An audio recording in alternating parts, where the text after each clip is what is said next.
প্রশংসা করছিলেন কীর্তন ওয়ানের। তো এটা খুব বড় পাওয়া আমার জীবনে। সবাই শুনতে পেয়েছে? হ্যালো হ্যালো, পরাণ কাকু আমার অভিনয়ের প্রশংসা একটু ভলিউমটা বাড়াও না। যেটা আমার কাছে সবচেয়ে বড় পাওয়া, এবং আমি মনে করি যে আমি খুব লাকি কীর্তন করার সুযোগ পেয়েছি এবং পরাণ কাকুর সঙ্গে ঝগড়া করার সুযোগ পেয়েছি। না ওর সঙ্গে ঝগড়া করেও আনন্দ।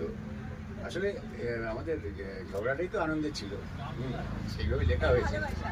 হ্যাঁ, না একটা কথা কি, এই যে আবারও কীর্তন, তাই তো? কীর্তনের পর কীর্তনের পর কীর্তন, বারবার আবারও কীর্তন করছে।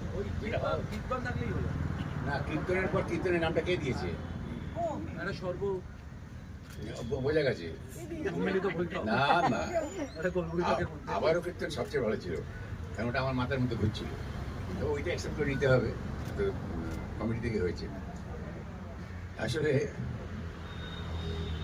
আমরা সাধারণত কি বলি যে কাল তুমি কোথায় ছিলে? একটু কীর্তন শুনতে গিয়েছিলাম, বলে না? তাই তুমি আমাকে বললে না তো? আরে মুখ দেখতে, আচ্ছা ঠিক আছে আজকেও যাবো সন্ধ্যাবেলা চলিস। তো এই কীর্তন কোনটা?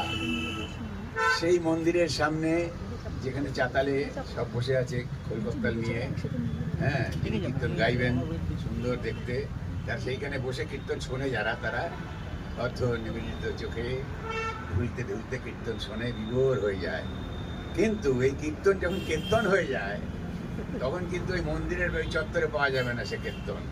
সে কীর্তন শুনতে গেলে যেতে হবে আমার সংসারে, যেখানে আমার ছেলের বউ আছে, আমার ছেলে আছে এবং আমি আছি, মানে যেখানে পুত্রবধূ আছে আর শ্বশুর আছে, এবং তারা যদি একজন ঘটি এবং একজন বাঙাল হয়, তাহলে সেখানে যে কীর্তনটা হয় সেটা হচ্ছে কীর্তন, যার জন্যে আশপাশের মানুষ কম ঘুমোতে পারে, কাজকর্ম ব্যাহত হয়, এবং সংসারে যে শিশু ক্রমশ বেড়ে উঠছে, তার মগজ বিধৌত হচ্ছে, সে প্রতি বছরে 4 বছরের জ্ঞান অর্জন করছে, তার মানে 10 বছরে সে প্রায় 40 বছরের অভিজ্ঞতা এবং জ্ঞান অর্জন করে ফেলেছে।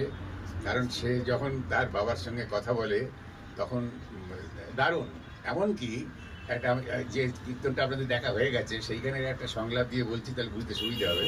মানে এই যে দুষ্টুমিগুলো যে করে, সে এখন স্বামী বিবেকানন্দ হয়ে আমার ডান দিকে দাঁড়িয়ে আছে। তো এই মাস্টার নেমে গেল হাতটা। আচ্ছা, তো যখন